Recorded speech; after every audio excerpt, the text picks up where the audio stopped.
Hola, buen día, amigos, amigas. Estamos empezando una nueva edición del laboratorio en este diciembre tan complicado, tan confuso y tan lleno de acechanzas para el campo nacional y popular. Mientras esperamos que llegue Gervasio para que tome la conducción del programa, como siempre lo hace, vamos a repetir que pueden enviar sus mensajes al 11 50 12 35 89. Ese es el número de WhatsApp de la gráfica. Ahí pueden mandar comentarios, opiniones, puntos de vista sobre lo que decimos o formular aportes que hagan que el programa mejore todos los días un poco. En la operación está, como siempre, nuestro querido amigo Lao. Y como productor de nuestro programa, Claudio Maracita, al que le mandamos un enorme abrazo y un gran saludo desde acá, desde el sur de la ciudad. Bueno, voy a comenzar con mi editorial mientras esperamos, insisto, con que Gervasio llegue. Hoy me gustaría referirme a dos temas que lo comentábamos recién en el pase con los compañeros.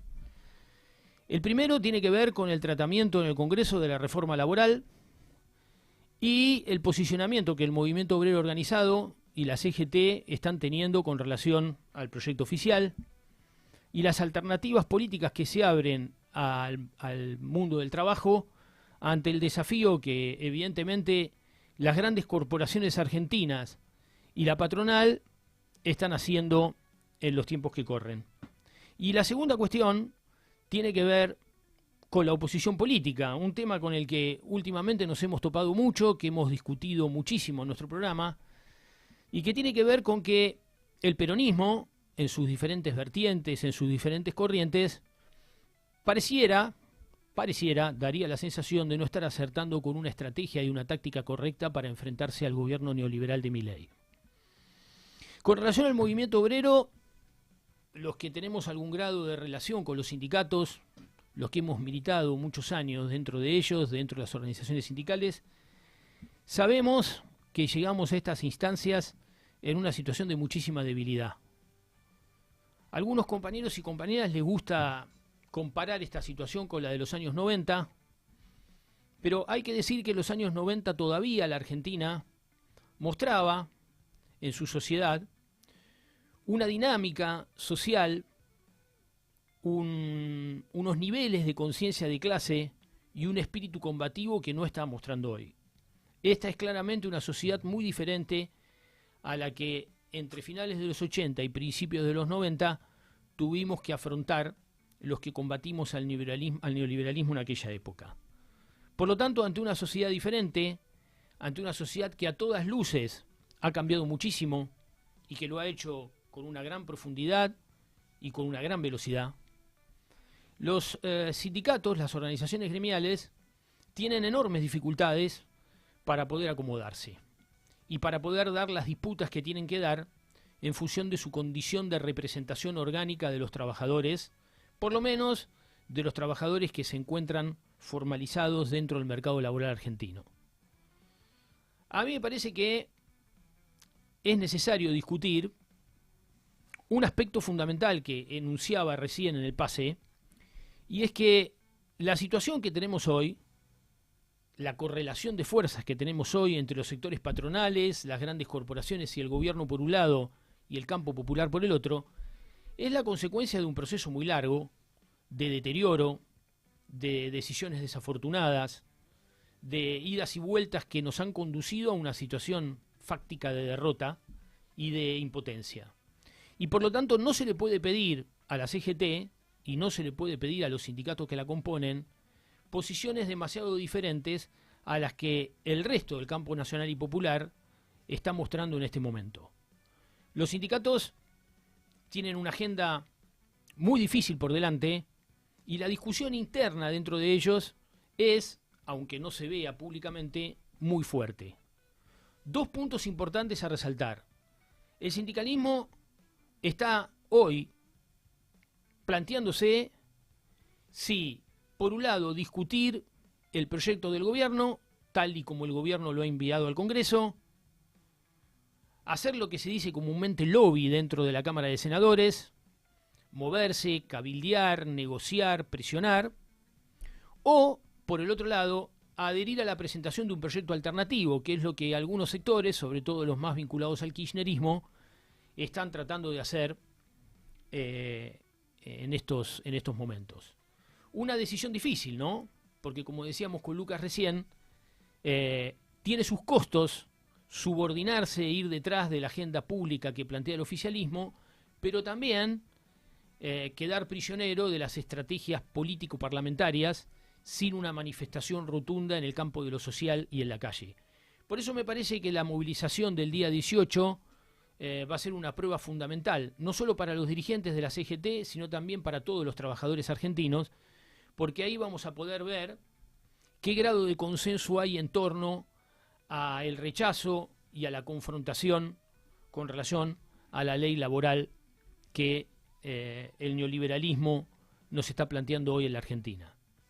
En conclusión, me parece que no debe perderse de vista cuando uno hace análisis sobre la situación de los sindicatos y de la CGT, que el ambiente es muy difícil, el contexto es muy complicado y que las decisiones que se tomen en el corto plazo, en los próximos días, 15 días, en la próxima semana, van a ser cruciales para el desenvolvimiento de la puja política en el país durante los próximos meses y probablemente durante los próximos años. El segundo aspecto que me parece importante es el rol de la política. Me parece que la política hoy tiene que tomar una determinación, sobre todo los sectores opositores, tienen que tomar una determinación con relación al proyecto y definir cuál va a ser su postura en el campo político con relación a la reforma estructural del trabajo en la Argentina. Me parece que no alcanza con las roscas institucionales, me parece que no alcanza con los movimientos, los medios de comunicación, con las apariciones esporádicas, con las declaraciones altisonantes. Da la sensación de que la política intenta seguir jugando este juego del espectáculo mediático en algún punto intrascendente, y que hay como una especie de cortocircuito entre la fuerza que el gobierno trae, el impulso que el gobierno trae después de su triunfo electoral y la respuesta que el campo nacional y popular le está dando. Por lo tanto, y en conclusión, como premisa me parece esencial poner el ojo en cómo va a afrontar el movimiento obrero las próximas jornadas, si va a optar por ser fiel a su tradición más heroica y más combativa de articular en la calle, en el territorio y en los lugares del trabajo diferentes acciones junto con el debate parlamentario, o si simplemente se va a conformar con ser parte del cabildeo institucional formal de la democracia liberal en la Argentina. Y en segundo lugar, mirar atentamente, y llegado el caso cuestionar con dureza, las posiciones que algunos sectores políticos que hablan por izquierda y actúan por derecha van a tener con relación al proyecto de reforma laboral en ciernes. Querido Gervasio, buenos días, amigo. Buen día, Silvano, ¿cómo estás? Bien, bien. ¿Bien? Sí, sí. Bueno, he llegado tarde, una vez más. No pasa nada. Vamos a escuchar una canción, Silvano, y Bárbaro. cuando volvemos Nos acomodamos. nos saludamos como corresponde. ¿Qué tal, amigos, amigas? Estamos en Radiográfica, esto es El Laboratorio por el 89.3. Recuerden que pueden comunicarse con nosotros al 11 50 12 35 89. Y si no, también pueden suscribirse al canal de YouTube de Radiográfica para seguir todas las novedades. Silvano, tenemos ahora una entrevista que queríamos hacer hace bastante, y más en este contexto en el cual se va a discutir reforma laboral en el Congreso ya en unos días. Y tenemos en comunicación a Héctor Amichetti. Héctor, ¿nos escuchás ahí? Hola, sí, los escucho. ¿Qué tal? Buen día. ¿Qué tal? Buen día, Héctor. Acá te saludamos Silvano Pascuso, Gervasio Muñoz. Tenemos ganas de charlar con vos unos minutitos acerca de la discusión que finalmente instaló el gobierno nacional sobre la necesidad o no de una reforma laboral.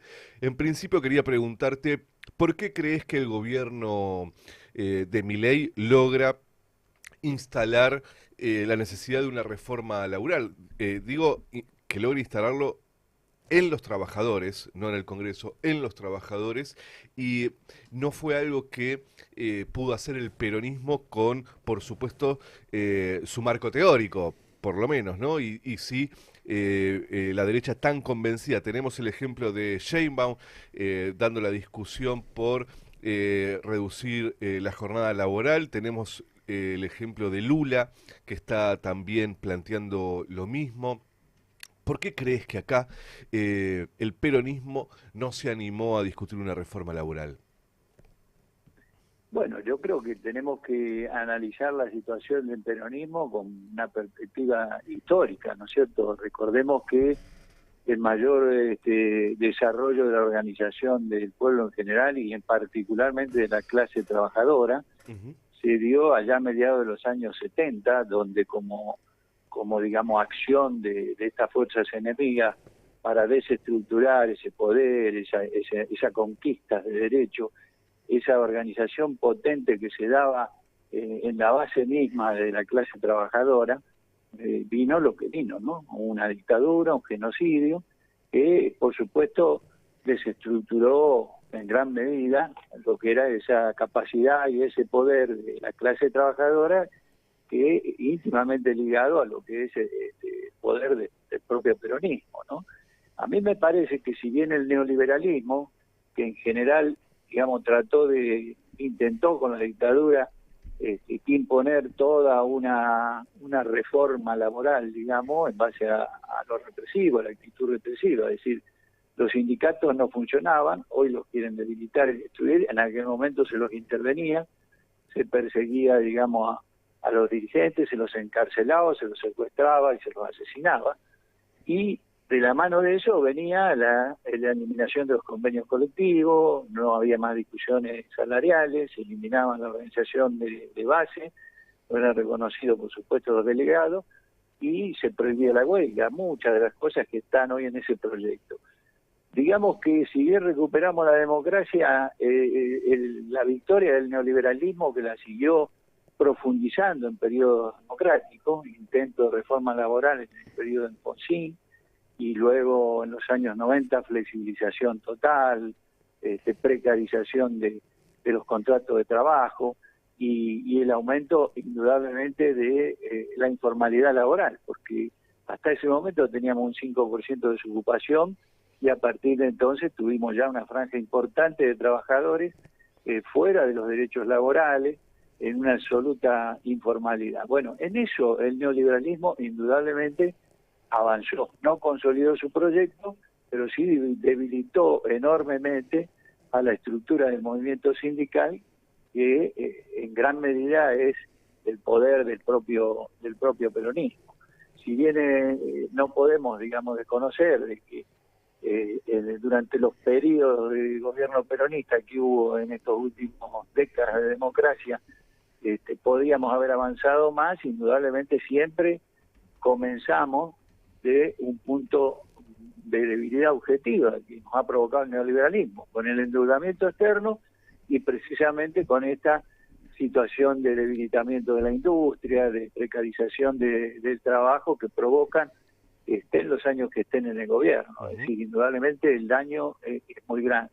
Hoy vienen con este proyecto que no es ni más ni menos que un proyecto que necesitan para el modelo que quieren imponer desde el punto de vista económico, reprimarización de la economía, destrucción de todo lo que puede ser industria con alto valor agregado. Para eso necesitan una mano de obra, un costo barato de mano de obra. Ya lo están provocando, impidiendo la libre discusión de salario en paritaria, no homologando convenios que superen el 1, el 2%. Bueno, desde ese lado van generando una situación de mayor debilidad de la clase trabajadora y ahora quieren ir con todo, quieren ir a fondo, utilizando también este criterio de que esa propia masa de trabajadores precarizados, informales que ellos generaron con sus políticas económicas, estén, digamos, de alguna manera con expectativa de que si se flexibilizan la legislación, se desregula un poco todas las condiciones de los trabajadores que están en los sindicatos, pueden conseguir un trabajo formal. Es una fantasía total y absoluta. Yo creo que hay que mirarlo en estos términos de situación histórica, lo que hemos vivido en nuestro país, y que nos ha llevado a una situación que objetivamente no podemos desconocer, pero que sí nos impone un desafío que también es histórico. Es decir, el sindicalismo no puede actuar pura y exclusivamente en función de las reivindicaciones laborales. En esto tenemos mucha y rica historia, ¿no? Es decir, el sindicalismo a partir del primer y segundo peronismo entendió de que su lucha era por un proyecto de nación, y por eso la resistencia fundamentalmente era por la defensa de ese proyecto de país. Los grandes programas del movimiento obrero fueron en esa dirección, La Falda, Punta Grande, CGT, los argentinos. Y te diría más, cuando recuperamos la democracia, también planteamos que la lucha era una lucha de liberación, y que de la mano de la liberación venía, por supuesto, la satisfacción de los derechos laborales. El programa Los 26 Puntos, inclusive de aquella CGT que conducía Ubaldini, incorporaba en su primer punto el instrumento de mayor efecto sobre la dependencia nacional, que era la deuda externa. El punto 1 decía moratoria de deuda externa. No se pagará la deuda externa sin antes ser investigada, porque no hay posibilidad de un desarrollo autónomo si estamos pagando esa deuda externa. Bueno, esto no hemos podido salir de esa trampa. Aún en los periodos donde pudimos, hoy casualmente se cumple el aniversario de aquella actitud de Néstor de liberarnos del Fondo Monetario, sin embargo, no nos dio tiempo esa decisión a reconstruir verdaderamente nuestra autonomía y poder desarrollar el país como nosotros queremos. Esa es la situación que indudablemente nosotros tenemos que ver en los términos históricos, y por supuesto desde la Federación Gráfica, desde el sector del sindicalismo, que entiende que el sindicalismo, si no es de liberación, es un sindicalismo que va al pie de todas estas políticas de dominación. Seguimos insistiendo que la debilidad nuestra, fundamentalmente, más allá de la debilidad práctica que podemos tener en cuanto a los golpes que estamos recibiendo en la actividad productiva, es el hecho de haber abandonado en el tiempo ese programa, ese proyecto de nación, que es el que tenemos que volver a recuperar. De lo contrario, me parece que hay una situación muy delicada, y tal vez un gobierno como este, tan brutal, pero con máscara democrática, pueda llegar a lograr lo que no logró la dictadura. No creo que ese es el escenario que estamos viviendo actualmente, duro pero real.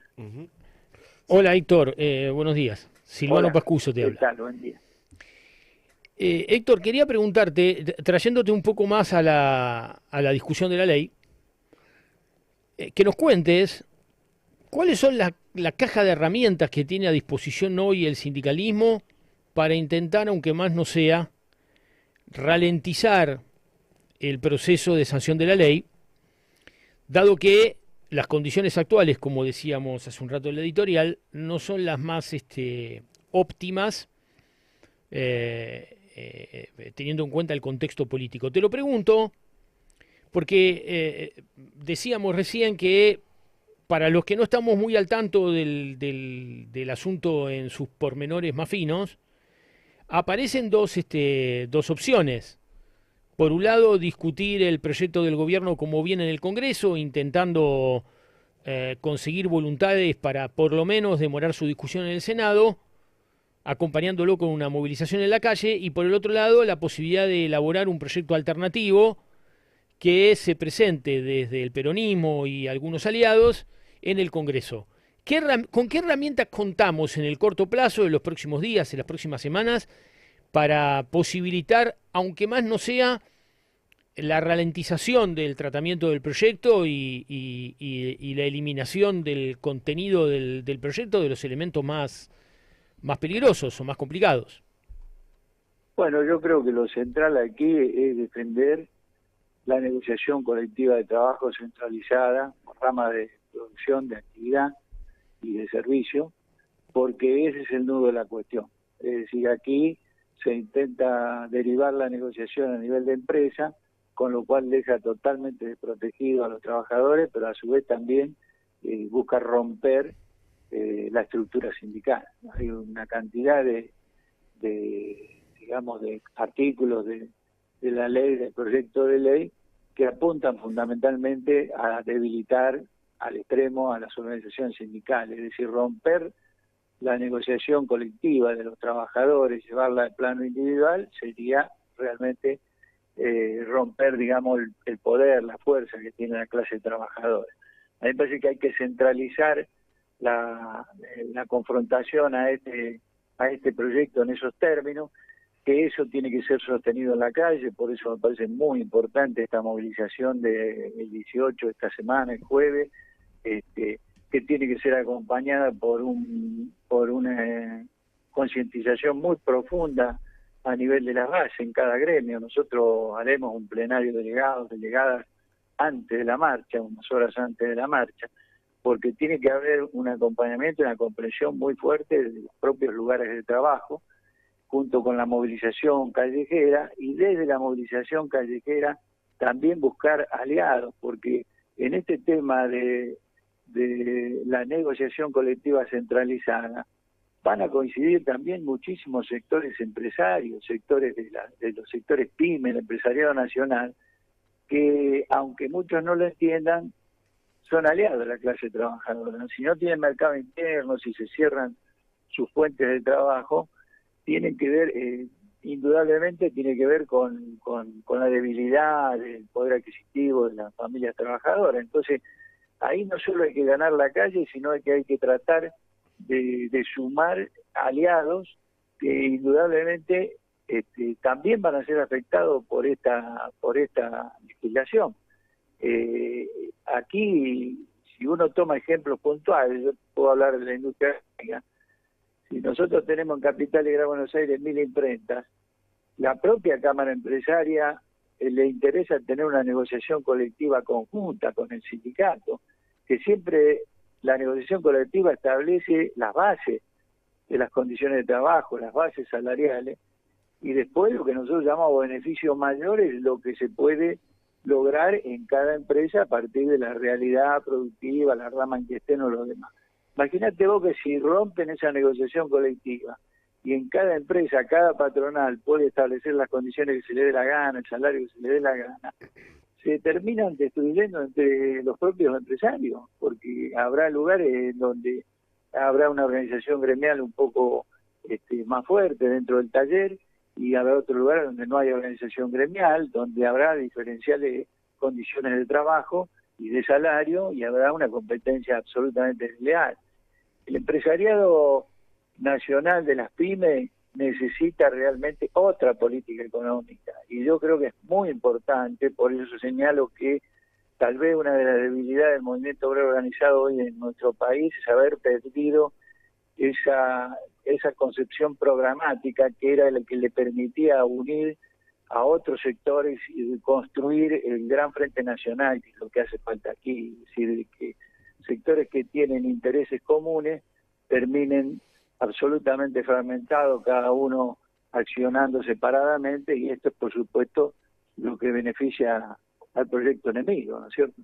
Héctor, el 18 se hace la movilización, primero convocada por la CGT, luego se sumaron las CTAs, la UTEP, organizaciones sociales, políticas. ¿Qué expectativas tenés respecto a la marcha del 18? ¿Crees que puede tener algún efecto en la discusión sobre la reforma laboral, o que puede pasar un poco lo que viene pasando, ¿no? Movilizaciones muy pero muy importantes como pueden ser las universitarias, para poner solo un ejemplo, y que eso no tenga un relato después en la política nacional? ¿Qué ves que puede llegar a pasar con la movilización? Yo creo que la movilización va a ser importante, va a ser una gran movilización, Y fundamentalmente el objetivo que tenemos que plantearlo con esta primera acción, porque esta tiene que ser la primera acción de otras que tienen que venir, pero en esta primera acción lo que nosotros tenemos que tratar es de baratar la estrategia del propio gobierno de darle un trámite rápido al proyecto de ley. Me parece como que hay que tratar de lograr con esto que se frustre ese objetivo. Sí. Porque si nosotros logramos forzar de que esto sea llevado a debate como corresponde, una ley de estas características, a las comisiones, en los distintos, tanto en el Senado como en diputados, ahí vamos también rompiendo esto de algunos apoyos que puede tener la ley si no es discutida. Indudablemente, la no discusión solo puede ser que apruebe muchísimo el articulado de esa ley. Si hay discusión, aún aquellos que están cercanos al gobierno se verían en una situación muy incómoda porque es una ley absolutamente irracional. Con una sola lectura de cada uno de los artículos uno se da cuenta que no resiste un debate serio. Y si en esas comisiones logramos de que argumenten los trabajadores, argumenten inclusive esto que te decía, sectores empresariados, pyme y lo demás, indudablemente frustraríamos esta idea del trámite rápido y la llevaríamos a otro escenario, donde por supuesto tendríamos que hacer muchas más acciones del movimiento obrero, pero le cambiaríamos la lógica estratégica que está planteándose el gobierno, donde me parece que en la medida que esto se estire, cada vez se le va a complicar más, ¿no? Sí, por eso necesita un trámite rápido. Héctor, ¿hay diálogo con la CGT? ¿Hay articulación para la movilización del 18? ¿Hubo reuniones entre la Corriente, la CGT, la CTA? ¿Qué se está discutiendo alrededor de esto? Mira, a mí me parece... Más allá de la ley, ¿no? Se está discutiendo acciones además del 18. ¿Qué están discutiendo en términos políticos entre las diferentes centrales? A mí me parece que desde lo estructural en la CGT, que más allá de las diferencias internas que existen, el haber podido mantener una unidad implica, desde lo institucional, tener un punto de encuentro de todos los sectores laborales, que hoy no hay ninguno que pueda tener, digamos, una perspectiva favorable en el futuro. Entonces ahí nos unimos todos. Me parece que logró un buen nivel de organización a nivel regional, a partir de las regionales, había 80 regionales la CGT organizadas, con lo cual el replicar la movilización del 18 en cada provincia, en cada ciudad donde haya una dinámica de los propios gremios, me parece importante porque es una presión muy fuerte sobre los propios gobernadores y legisladores provinciales. Y al interior de la estructura nacional estamos teniendo reuniones las distintas confederaciones, que venimos teniendo una dinámica. Yo te puedo hablar por la Confederación de Sindicatos de la Industria, somos 36 sindicatos de todas las ramas industriales. Mañana tenemos una reunión en CGT, en donde venimos trabajando y planteando propuestas de defensa, en el caso nuestro, defensa de la industria nacional. Lo mismo la Confederación del Transporte, que ha sacado un documento y también viene teniendo una dinámica importantísima, no solo de la lógica de la defensa del transporte en el marco de un proyecto de nación, sino desde el punto de vista de la defensa de la soberanía, con todo lo que implican sectores marítimos, sectores de ferroviarios.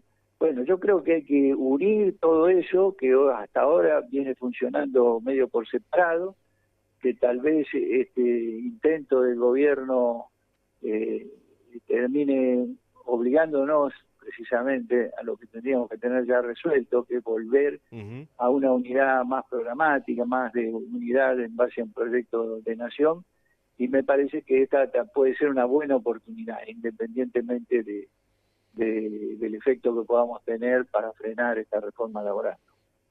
Héctor, la última y ya te dejamos y te agradecemos por este tiempo. En el ámbito sindical hay discusión sobre más el futuro político del peronismo con lo que está sucediendo en la interna Cristina Axel. ¿Cuál es tu posición alrededor de una discusión que parecería ser que en realidad va más por el carril de quién conduce y no de modelo de país, ¿no? Esto que vos planteás del programa, ¿no?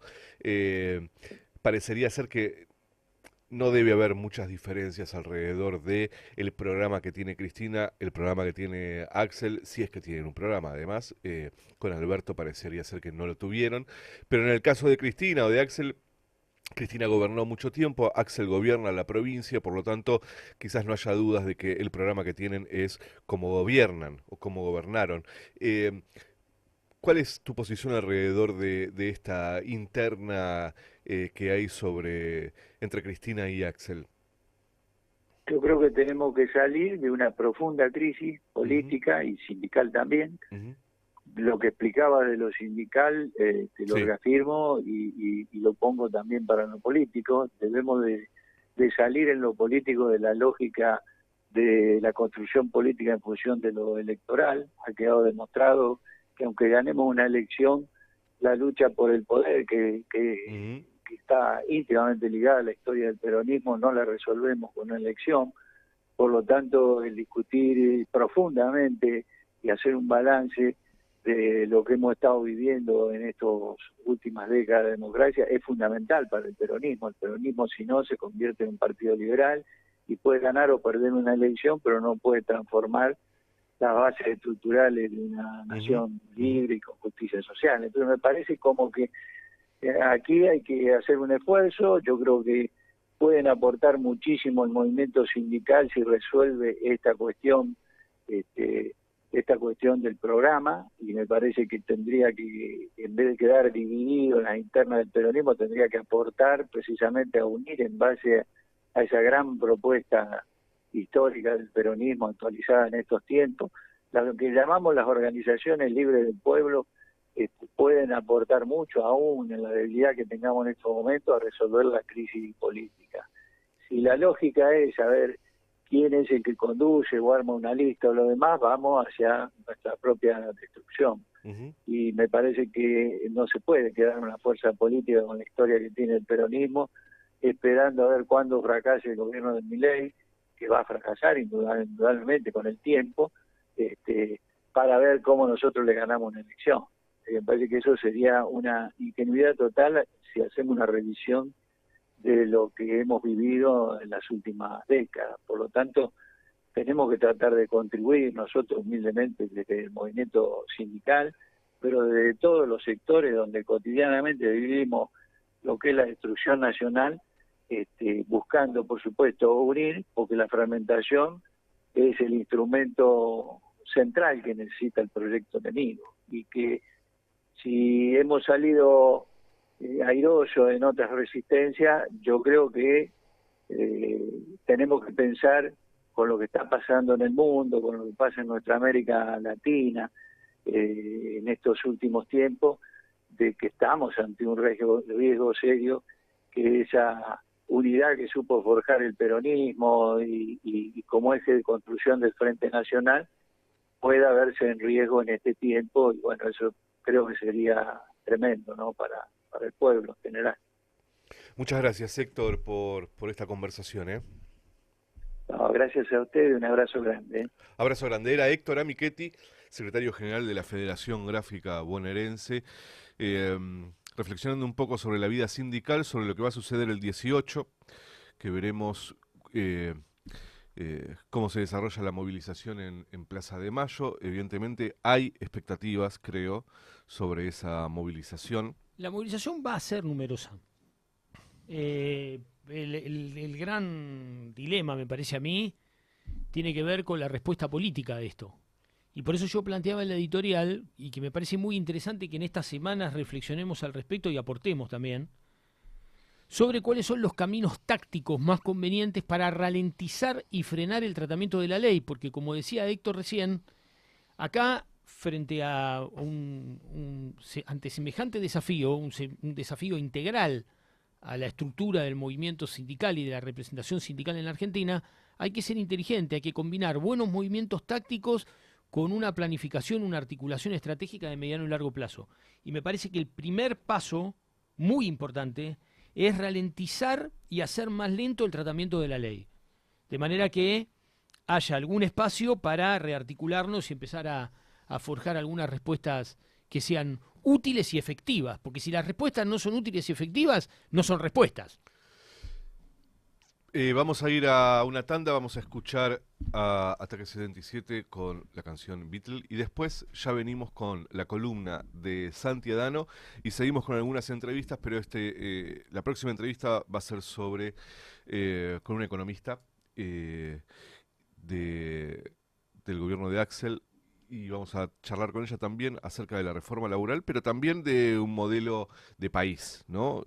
Sí es verdad que en realidad no hace falta una reforma laboral, sino que hace falta crecimiento y todo eso. Bueno, seguimos acá en el laboratorio, hoy lunes. En Chile ha ganado Kast. Yo vi el discurso en vivo, en un canal chileno, y el discurso fue profundamente moderado, el de Kast. Habló de respeto por la oposición, que era muy importante gobernar con oposición, una oposición responsable, que aporte ideas, no que diga hay que hacer esto. Habló de que en un momento silbaron a Jara la gente y él pidió respeto y silencio.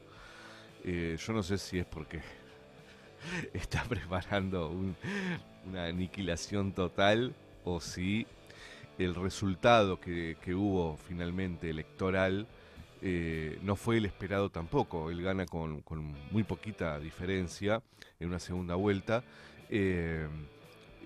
cuando en primera vuelta te diría que el 70% de los votos son de derecha, ¿no? Pero ayer votó el 60% del padrón y él gana con el 54%, o sea, bastante ajustado.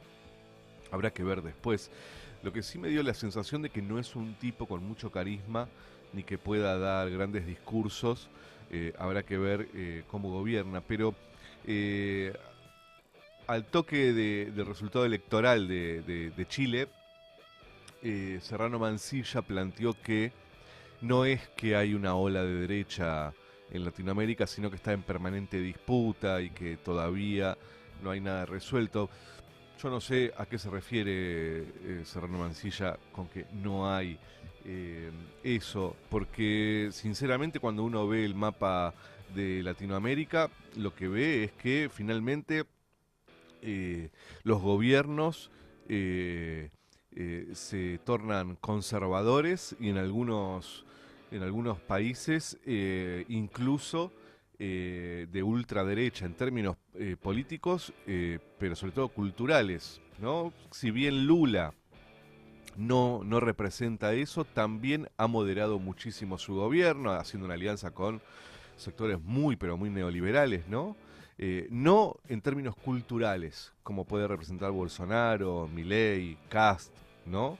Pero sí en términos económicos se moderan. Ahora, después, lo que pasó en Honduras, lo que está pasando incluso con Trump queriendo intervenir Venezuela y Colombia, ¿no? El otro día leí el documento de Seguridad Nacional de Estados Unidos y una de las cosas que plantea es reeditar el Plan Monroe, ¿no? Y lo dice, no es que es una metáfora, lo dice directamente.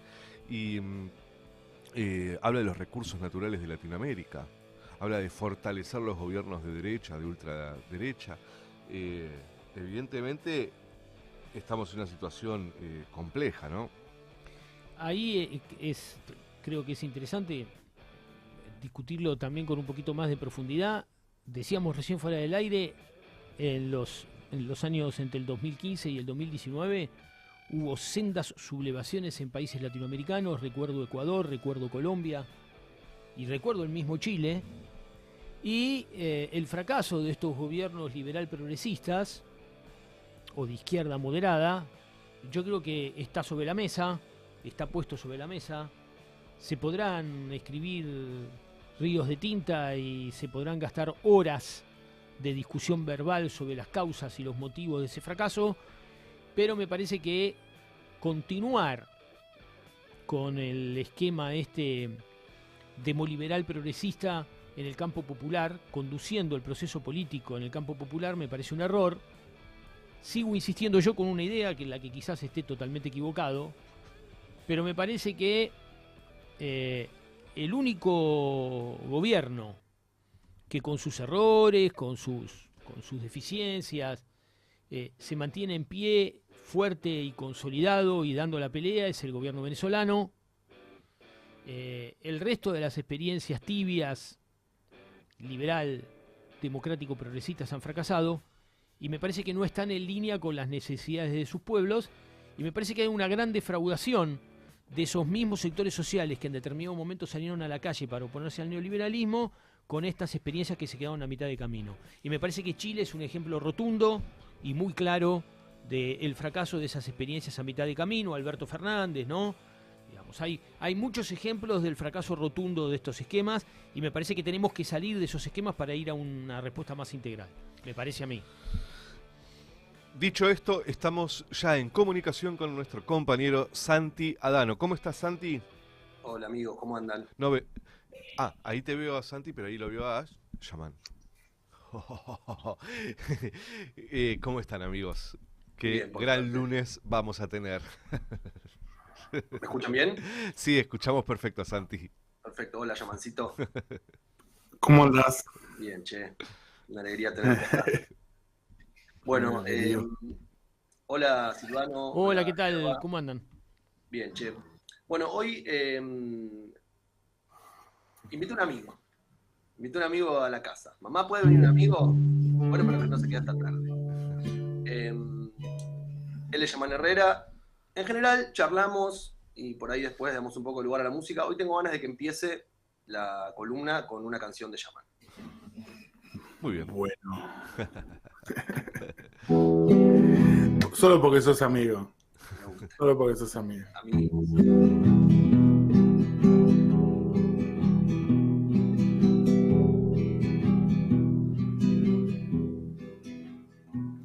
Cerré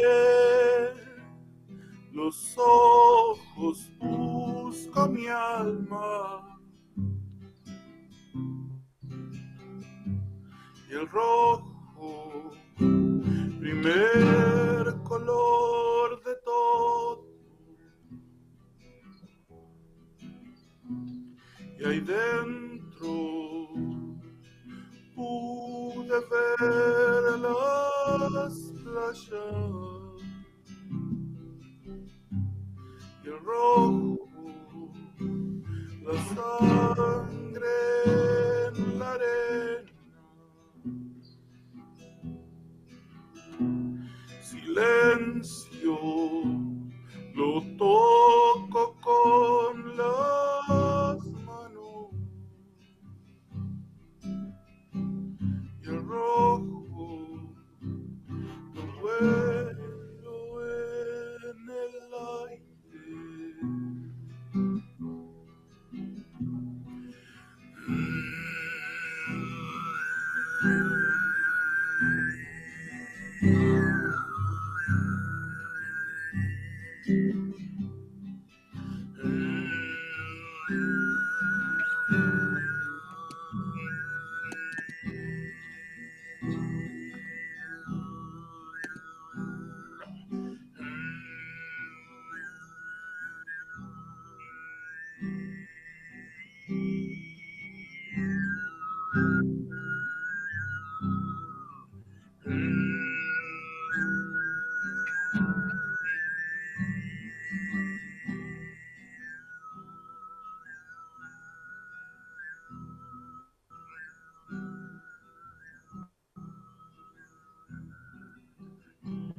Perfecto, son todos esos rostros. Besalos, que yo te los regalo. entreabro los ojos al mediodía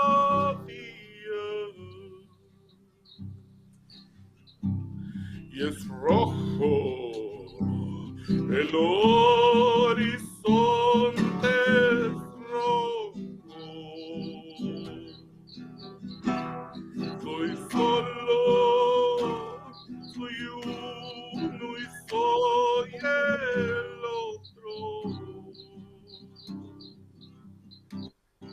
Soy rojo, mi voz es tiñe rojo.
Hermoso, Yamancito.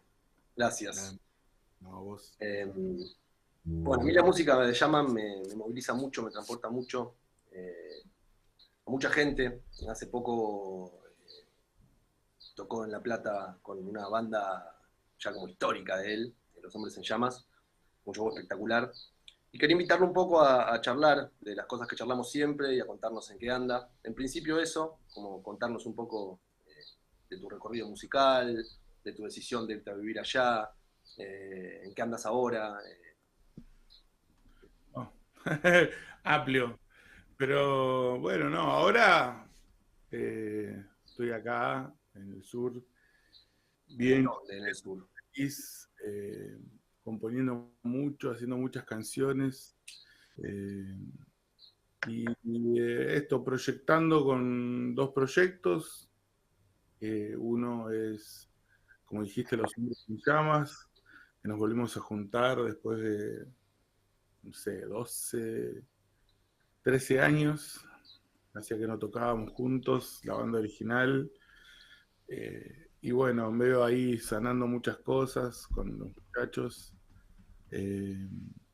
Eso, son todos amigos con los que básicamente empecé a tocar, a hacer música, a hacer mis canciones. Los Hombres en Llamas medio que fue eso, fue mi inicio como cancionero. Cuando me agarré la guitarra y me puse más en ese plan de canción. Y bueno, ellos fueron los que me acompañaron en esa primera etapa. Después vinieron los pilares de la creación, que, bueno, nada, también es una derivación de Los Hombres en Llamas, porque si bien no están los originales, algunos se quedaron, como el Ale, Edu. Y después, bueno, también se disolvieron los pilares, porque, bueno, yo me vine a vivir acá al sur, el bajista se fue a vivir a Comodoro, que es la ciudad original también de Los Hombres en Llamas. Somos todos comodorenses. Y bueno, y nada, ahí ya viendo acá, medio como la idea fue un poco venirme a ser padre. Cuando vinimos en 2017 recién había nacido mi hija mayor, Govinda, y un poco con la madre tomamos la decisión de venirnos a criar en paz y tranquilos, sin miedo a la calle, sin miedo a los miedos de la ciudad, digamos. ¿Viste? Tener una vida un poco más tranca. Y bueno, en eso estamos. Que fue en un momento de tu carrera en el cual estaban saliendo las cosas muy bien, y a mí como que siempre mi sensación con tu laburo, con tu búsqueda, es que es muy genuina, que tus movimientos tienen más que ver con el deseo, con una cosa más humana. Y fue un poco triste saber que ibas a estar lejos, que te íbamos a ver tocar menos, pero a la vez me pareció una decisión muy, muy hermosa y tener que construir tu carrera de una forma distinta, ¿no? Siempre me consideré también un artista patagónico, ¿viste? Y como que hay una Una cosa, nota al pie, llaman, es de Comodoro Rivadavia. Ujú. sí, y eso, nada, siempre sentí como que lo federal hay que hacerlo, ¿viste? No hay que esperar mucho que se federalice la movida, si no, no copamos el territorio y es un poco así, ¿viste? Entonces, nada, siempre me sentí eso, como de acá, y me gustaba la idea de poder proyectar desde acá, ¿viste?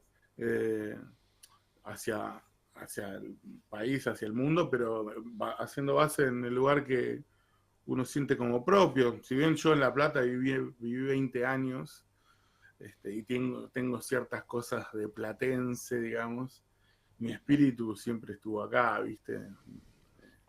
No sé, pero bueno, nada, son momentos también de la vida.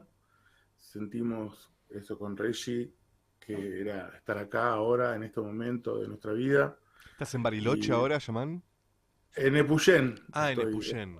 Sí, es Chubut, un poco más al sur, 150, 160 de Bariloche más o menos. Hermoso lugar, ¿no? Sí, sí, re tranqui. Sí, es hermoso. Y bueno, nada, es otro ritmo de vida, otro tiempo para cosas que me interesan, que también yo, viste, personalmente siempre disfruté mucho más de la música, el componer, el estar, digamos, en la búsqueda creativa, como que es lo que más satisfacción me da, digamos, de la música, ¿no? El hacer una canción, no tanto el salir a mostrarla, ¿viste? Que está todo bien, me gusta tocar en vivo, me encanta, está buenísimo, pero como el placer de la música puro me viene de eso, ¿viste? De la conexión y de eso, poder bajar cosas, bajar data, para uno mismo sobre todo, ¿no? No, ni tanto para el exterior, por eso digo que no me interesa, o sea, sí me interesa, pero no siento esa misma pasión como por componer. Y la vida acá te da tiempo para eso, ¿no? Para estar sentado con la guitarrita, tocando, haciendo canciones, pensando proyectos también, ideando, flasheando cosas. Esta cuestión del viaje al sur por un lado y de la relación con el afuera me abre un poco también lo siguiente que quería hablar, que es que por un lado estás en un lugar que está en el ojo de la tormenta todos los veranos, con los fuegos, en una ciudad que también está conectada con otros puntos de la cordillera en el sentido de la explotación minera. Digo, y por un lado me interesa tu visión más general, pero también tu visión particular de ese territorio, de esos territorios, en relación con de qué formas también sentís que puede intervenir la cultura en esa trama que hay ahora. Por un lado, no sé, pienso en los pueblos mapuches, en los fuegos, en la ley de glaciares, y cómo te interesa a vos o cómo sentís que puede intervenir la cultura en estos escenarios. Y siempre la cultura, y yo, o sea, por lo menos los artistas y la gente que está metida en esto, tiene un poder de comunicación, básicamente, ¿no? La cultura es para comunicar, para generar identidad, ¿viste? Y un poco es eso, vivimos en un mundo donde la identidad, ¿viste? Regional está cada vez más desplazada por una identidad planetaria, unificadora de cómo tenemos que ser todos y entender la vida y el progreso. Yo qué sé, viste, para mí lo que hay que hacer es comunicar lo que sucede y apoyar las luchas, viste. Acá, como decís, ahí está el drama con los desplazamientos de los pueblos mapuches, de Huelche, de acá, pero al mismo tiempo como que te das cuenta que no es tanta la gente a la que le importa, ¿viste? Como que sí, todo bien, hay una lucha, pero como que los nichos que pelean por el medio ambiente es poco, digamos, es poco. O sea, hacen mucho ruido en redes y en ese tipo de cosas, pero después en el territorio el ruido no es tanto, ¿viste? Es como hay una explosión muy digital de eso. Me parece que, nada, eso por el control que te digo que hay también de parte de los medios, del territorio. O sea, básicamente en los medios de acá nadie los ve. O sea, acá o sea, vemos el TN. Y bueno, todo eso a lo comunicativo, digamos, más tradicional, la gente sigue comunicándose, enterándose de las cosas por lo que sale en la tele, ¿viste? Y bueno, nada, siento que estamos un poco aislados en ese sentido. Y en la lógica del sistema está bien. Tenemos que estar También aislados. pienso en términos concretos y cuento también, el año pasado hubo un festival que organizó sobre todo Yaman, junto con otra gente de Estudio Inga, pero cuando estaba la crisis grande de los juegos, el año pasado hubo un festival muy lindo, grande, que duró muchas horas, con mucha gente que sumó a participar. Se juntaron 10 palos, de hecho, para poder enfrentar gastos de las situaciones en relación con los fuegos de la Patagonia. Sí. Y bueno, a veces siento como que también eso, ¿no? Como que tenemos más herramientas de las que pensamos de la cultura, ¿no? La gente, yo siempre lo digo, casi lo debo decir columna por medio, pero de charlas que he tenido con amigos, no hay que pedirles mucho, son artistas, como si nuestro rol fuera entretener, ¿no? Y después, en esto que hablabas de la identidad, de la cultura como trama identitaria, siento que hay un rol fuerte. No es, Sí. no es de todo desigual, claramente, porque algunos tenemos menos proyección, pero bueno, ahí siento que es una herramienta la cultura también, y sobre todo la cultura de masas, de generar subjetividades, que es muy interesante, ¿no? Y de plantear problemas, de presentarle problemas a la sociedad que de repente no sabe que tiene, ¿viste?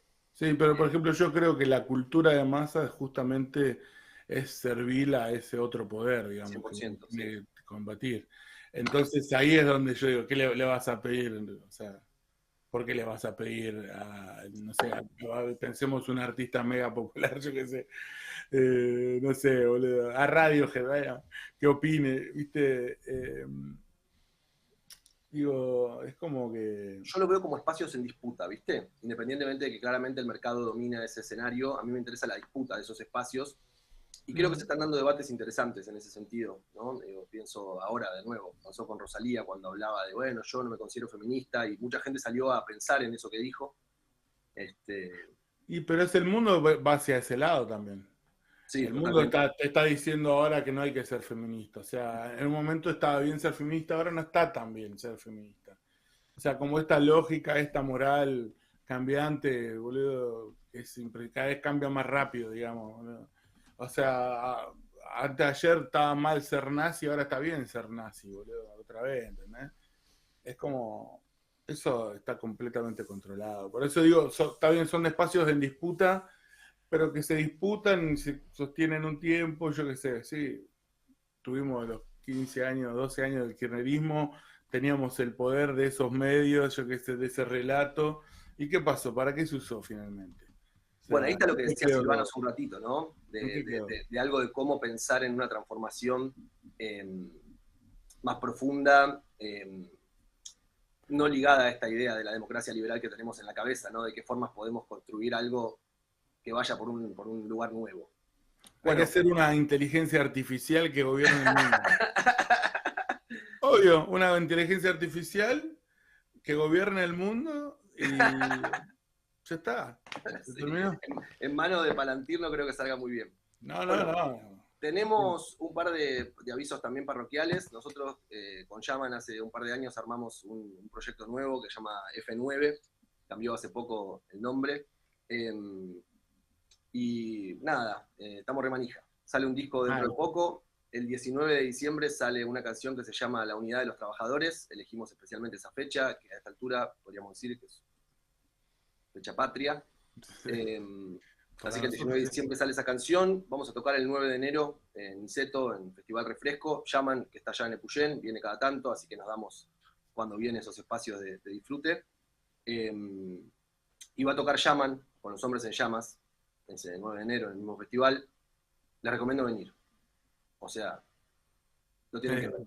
Silvano, Gerba, guárdense la fecha, me encantaría que estén ahí y les garantizo que les va a gustar. Es un proyecto muy potente. Gracias, Llaman, por estar desde tan lejos. No, amigo, qué lindo. Una gana de tocar tengo con F9, papá. Oh. No, a Gerba le va a gustar. Conociendo por las remeras que usa Gerba, le va a gustar. Sí, sí. Yo escuché, me gustó. Y cerramos con eso, de hecho, ¿no? Salimos ahora a una canción del falso EP de F9. Así es, ahora vamos a escuchar eso. Che, gracias, amigos, por esto. Un gusto conocerte, Yaman, solo te veía desde el público. Ahora te veo acá por Zoom, alguna vez nos veremos personalmente. Che, muchas gracias y ahora repetimos fechas y todo eso para que la gente disfrute un poco de la vida en medio de este caos. Tenemos cositas para decir con F9 además. Es una banda que tiene un contenido político muy interesante para mí. Encontramos una forma que a lo largo de mi carrera no he encontrado de decir las cosas que me angustiaban sobre el mundo, y acá estoy encontrando un canal que me resulta más que interesante. Y además la potencia que tiene, ¿no? Volvieron un poco a la distorsión. A ganas de romper todo, ¿no? Como niños de los 90, nosotros. Sí, totalmente. Generación X haciendo música. Claro. Gracias, amigos. Gracias a ustedes. Abrazo, gracias. Adiós. Hasta luego. Era Santi Adano con Yaman. Para los que no lo conocen, Yaman es medio un prócer de la escena indie, gran productor de un montón de bandas emergentes de los años 2000 en La Plata, como decía él. Fue el cerebro de una nueva estética musical de los años 2000, muy interesante. Ahora ahí en uno de los lugares más lindos de la Argentina se llama Epuyén. Vamos rápido a una tanda, a la canción de F9 y ya volvemos con la entrevista a Mara Malek. Seguimos en el laboratorio. Silvano Pascuso, nosotros somos las ratas de este proyecto de ultraderecha. ¿Vos sabías? Sí, las ratas de laboratorio. Sí, sabés, ¿no? Que nos tocó ese lugar en la historia. Y bueno, uno no elige. Uno no elige nunca. No, Claro. nunca elige. Nunca elige absolutamente nada. Bueno, más allá de esto, nos vamos a poner serios. Ya estamos en comunicación con Mara Ruiz Malek. Mara, ¿nos escuchás? Sí, los escucho. ¿Cómo estás, Mara? Acá te saluda Gervasio Bien. Muñoz, Silvano Pascuso. Gracias por estos minutos. Por supuesto que queríamos charlar con vos sobre reforma laboral y todo este veranito que se nos viene. Mara fue ministra de Trabajo de la primera gestión de Axel Kicillof en la provincia de Buenos Aires, es economista, especializada en desarrollo. Mara, primera pregunta, finalmente logró una vez más la derecha instalar la necesidad de una reforma laboral. Pareciera ser que este verano se va a tratar de esto, del Congreso discutiendo la reforma. Habrá que ver si se frena su tratamiento medio express que pretenden en el Senado y entra por diputados, etcétera. Yo creo que es una discusión un poco menor.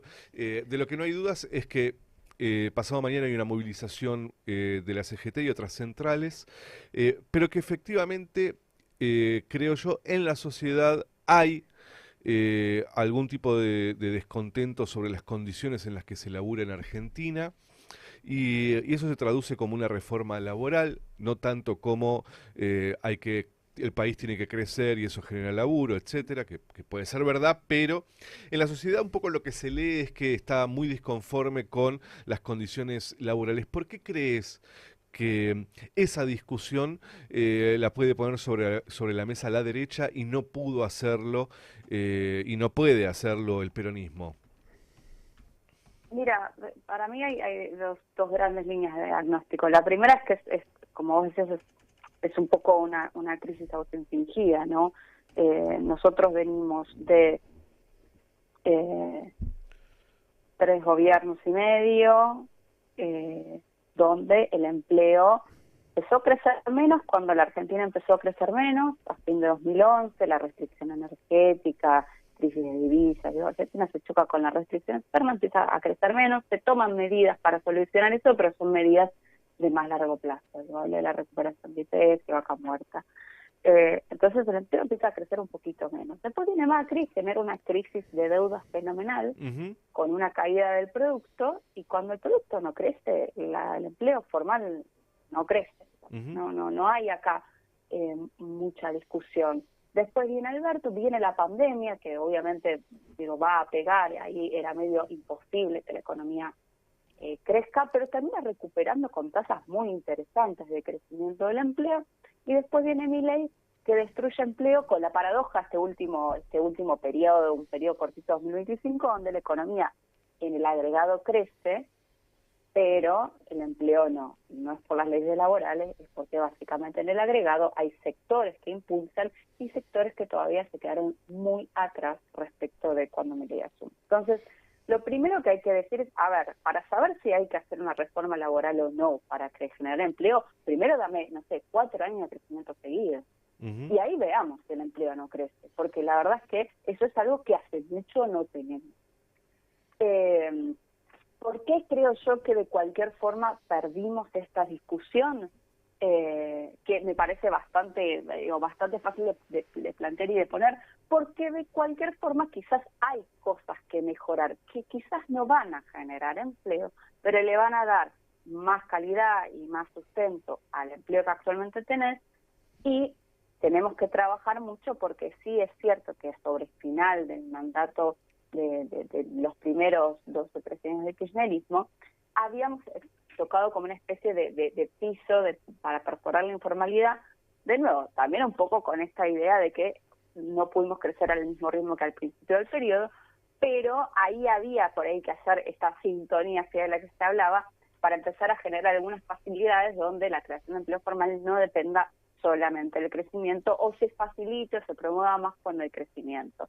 Pero estas cosas, estas pequeñas cosas, son pequeñas. De hecho, vos hablas con los empresarios pymes y te dicen, sí, la verdad que bueno, me pasa esto en el mundo laboral, pero no es mi problema, no es mi mayor problema en este momento. Mi mayor problema es que no tengo demanda, que no tengo crédito.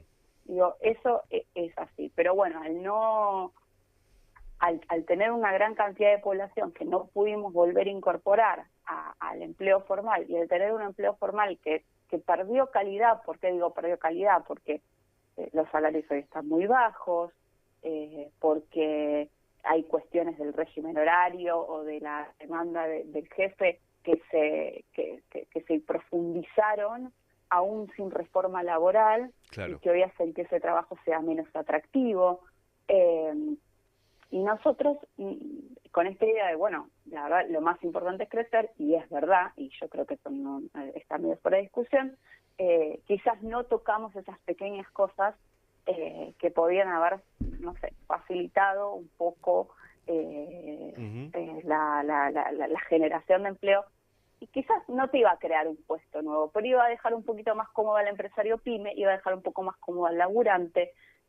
Y después, no atacamos algunas nuevas formas de empleo que vienen con mucha precarización, que se está discutiendo en el mundo. Hablo de, obviamente, el trabajo por plataformas. Por plataformas, pero a mí me gustaría decir, porque no solo es por plataformas, ese trabajo que intenta, borrar la relación de dependencia, cuando lo mirás un poquito, salís un poco de lo que habitualmente se dice, y incluso como los trabajadores mismos a veces se perciben, te corres un poquito y decís que hay una empresa gigante, pero gigante, que maneja un montón de plata, un montón de información, que hasta es casi, o 2 o 3 empresas casi monopólicas, que no solamente oprimen al trabajador, también oprimen al pequeño comercio, y enfrente hay un montón de laburantes atomizados. Acá, yo no sé, claramente una relación de independencia no hay. Después podemos ver matices, pero acá hay 2 actores muy distintos, y en eso yo creo que fallamos también. No nos terminamos de poner de acuerdo de cuál era ese gris entre la relación de independencia y la relación de independencia que no es, y fallamos en ahí tener un discurso un poco más contundente. ¿Qué tal? Buenos días, Mara. Hola, Silvano Pascuso días. te habla, un gusto conocerte. ¿Qué tal? ¿Cómo estás? Recién hablábamos con Héctor Amichetti. Yo le preguntaba que dentro de la caja de herramientas que tiene el sindicalismo, cuáles son las que se pueden usar ahora, tácticamente, en las próximas semanas, en los próximos meses, para volver más lento el proceso de sanción de la ley, y aunque más no sea, eliminar del proyecto original los ribetes más perjudiciales para el mundo del trabajo. Te pregunto a vos, que estás más vinculada con, imagino yo, con el mundo académico y también con la política partidaria y con el Estado, con la gestión del Estado, ¿qué elementos dispone la política hoy para enfrentar este debate que el gobierno plantea, este juego de suma cero que el gobierno plantea, y qué deberíamos hacer de aquí en adelante para dar cuenta y abarcar las múltiples problemáticas que afectan al mundo del trabajo y de los trabajadores? Porque efectivamente, como vos bien decías recién, creo que esto es algo que ya compartimos todos o casi todos. Si bien en los años de Néstor y Cristina hubo crecimiento económico y hubo una política correctamente orientada en lo estratégico, no se pudo terminar ni con la pobreza estructural ni con el empleo informal. Entonces, ¿cómo te parece que habría que plantearle a la sociedad una alternativa a este modelo que plantea Milei hoy? Porque de eso se trata, ¿no? Que la política dé alternativas. Bien.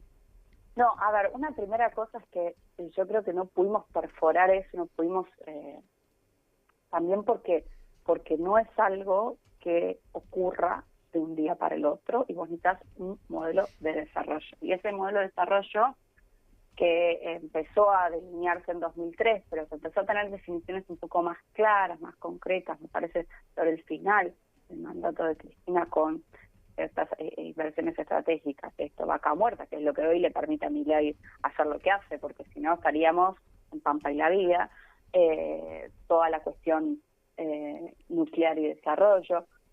Creo que faltó se intentó implementar una política de crédito de desarrollo con la reforma de la Carta Orgánica del Banco Central. No estoy muy segura que eso haya funcionado también, pero que vos necesitas, para poder solucionar de lleno este problema, necesitas generar empleo que agregue valor, y para eso necesitas ser más productivo, y para eso necesitas, es lo que nosotros creemos, al contrario de lo que cree Milei, planificación e inversión estatal. En el interín tenés que profundizar la fiscalización, porque acá parece que nadie puede pagar y no siempre es así, y tenés que profundizar los programas de apoyo para aquellos para los cuales no se genera un trabajo registrado y necesitan igual vivir dignamente. Creo que esos son los tres pilares de nuestra propuesta, un programa de desarrollo que genere genuinamente esos laburos, una fiscalización importante que puede ir acompañada con facilidades, sobre todo para las pymes, para que puedan generar trabajo registrado y con todos los mismos derechos que si una persona está en una empresa grande, pero tiene el mismo peso para la empresa pequeña en cuanto económicamente, y después algún tipo de seguro de empleo que permita que la gente que todavía no accede a ese trabajo pueda vivir dignamente, pueda formarse, pueda tener las condiciones para ir preparándose para sus empleos. Eso no es que no se hizo, sino que no se culminó, y en el medio aparecieron otras demandas también.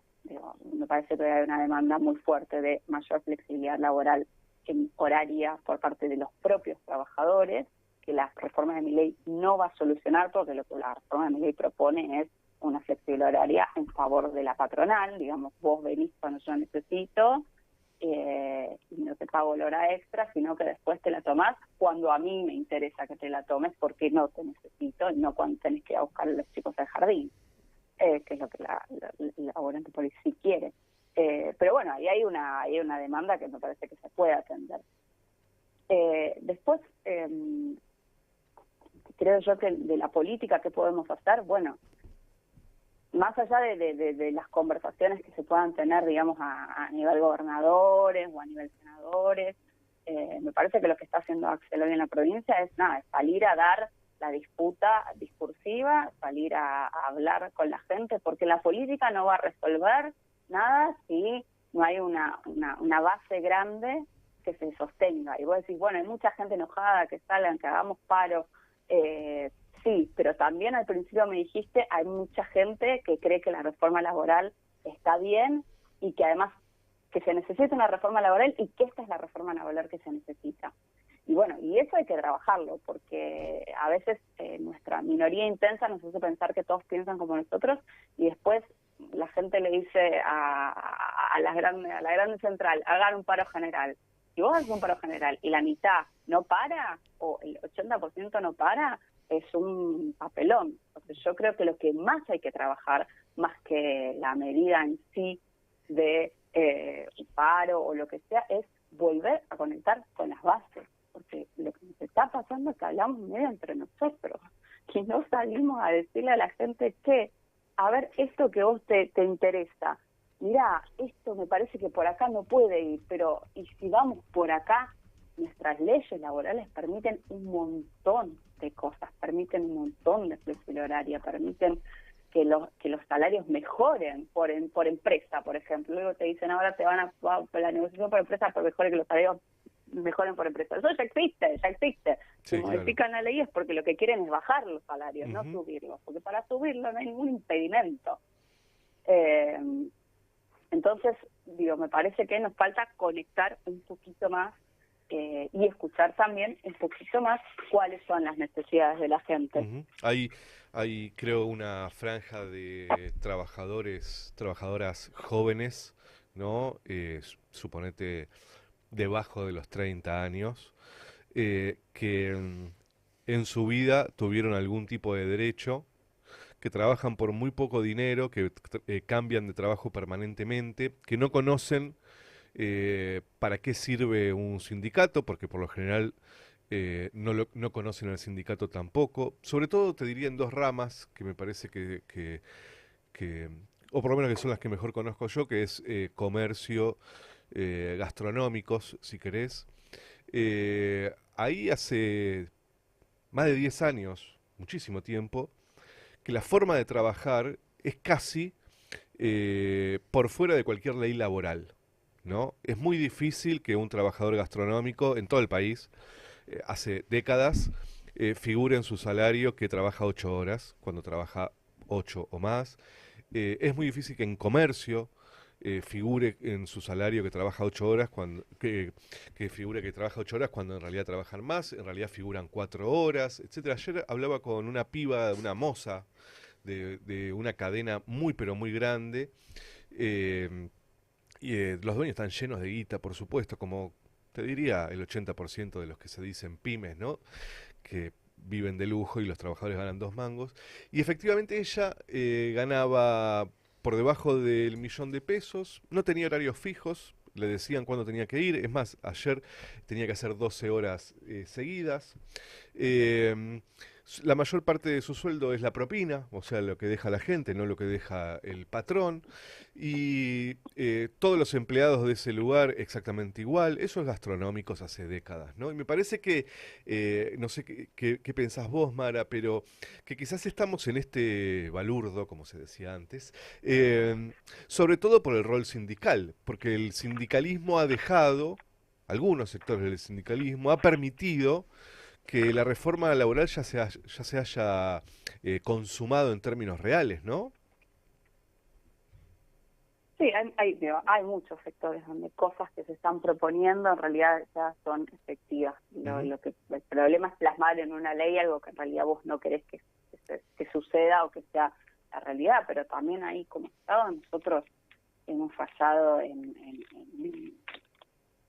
un esquema de fiscalización más inteligente, más efectivo, porque ¿qué pasa? A mí, me ha pasado como ministra, me digo, vienen sindicatos, vienen. El lugar, estos sindicatos suelen ser muy distintos de acuerdo también a a la región, ¿no? Sí.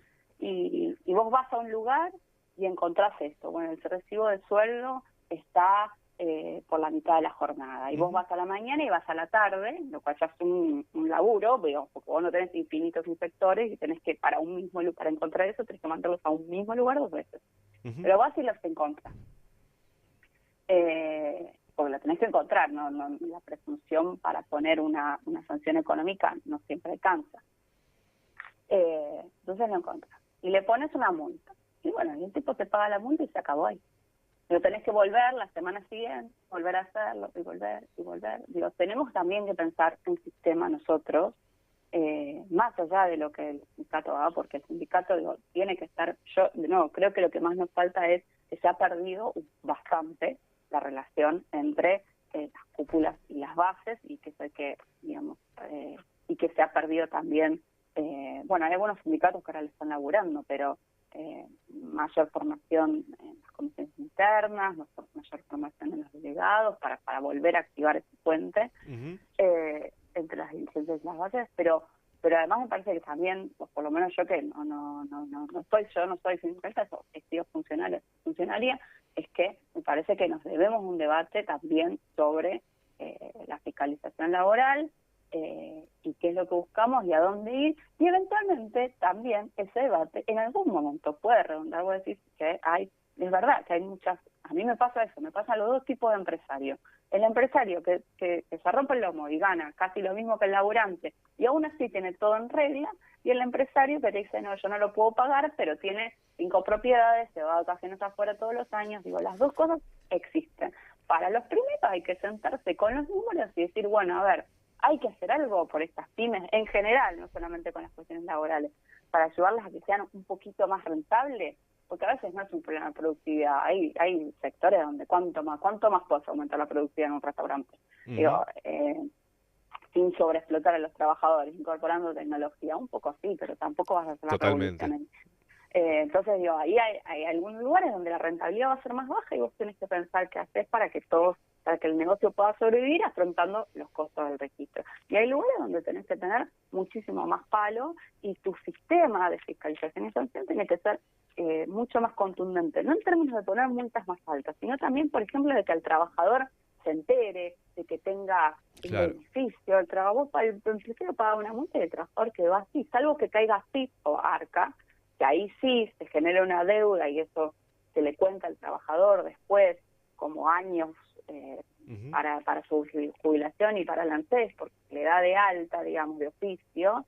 Pero si llega un Ministerio de Trabajo y una multa y el trabajador no gana nada, peor, capaz que lo echan. Después lo echan. Entonces hay que, yo creo que nos debemos un debate, y tiene que ser un debate federal, porque esto es también potestad de las provincias, que es algo que esta ley también quiere un poco romper. Tiene que ser federal de qué vamos a hacer con el trabajo no registrado. ¿Lo vamos a sancionar o no? Porque, digo, a mí me pasa a veces, aparte que te llaman y te dicen, no, bueno, no inspecciones acá, ¿por qué esto, por qué lo otro? Bueno, pero, muchachos, tengo gente trabajando, como vos decís, 12 horas por un sueldo miserable, y yo entiendo que hay que cuidar el trabajo, pero hay que también darle calidad a ese trabajo. Mara, me parece que hay que dar los dos debates. ¿Cómo hacemos más rentable una producción pequeña para que pueda afrontar los costos de registro? Y dado eso, bueno, ¿cómo mato al que no paga? Porque Mara, te agradecemos mucho este tiempo. Estamos ya al borde. Gracias por la conversación. Bueno, ojalá que podamos charlar nuevamente. Vamos a tener un verano agitado, o un año agitado con este tema, así que, y es fundamental charlar sobre trabajo. Gracias, Mara. Vos, nos encontramos en la casa. Dale, abrazo grande. Era Mara Ruiz Malek, fue secretaria de Trabajo de Axel, hoy es asesora economista del gobierno de Axel. Nos estamos yendo, Silvano. El próximo lunes es el último programa de El Laboratorio, ¿sí? Un éxito radiofónico, un éxito. Fue un éxito. Es más, ayer ganamos un Martín Fierro al mejor programa de la nada. No, ni político, ni el mejor programa de la nada, como los abuelos. Nos despedimos, ya vienen los laudatistas, creo que se llama el programa de Vera. Y una bomba, el Festival de Radiográfica por los 20 años el sábado. Borrachísimos quedaron todos. Lao terminó a no se podía parar. A las trompadas con la policía. Bueno, amigos, nos despedimos. Nos vemos seguramente el jueves en Plaza de Mayo. Una vez Billy Bond dijo, y rompan todo. Y la gente rompió todo el teatro. Bueno, ojalá que lleguen algunos de esos momentos, ¿no? En donde alguien diga, muchachos, rompan todo y se pudra un poco la cosa. Silvano, nos vemos el lunes que viene. Como siempre, ¿qué le decimos a nuestros oyentes? Patria O muerte. Adiós.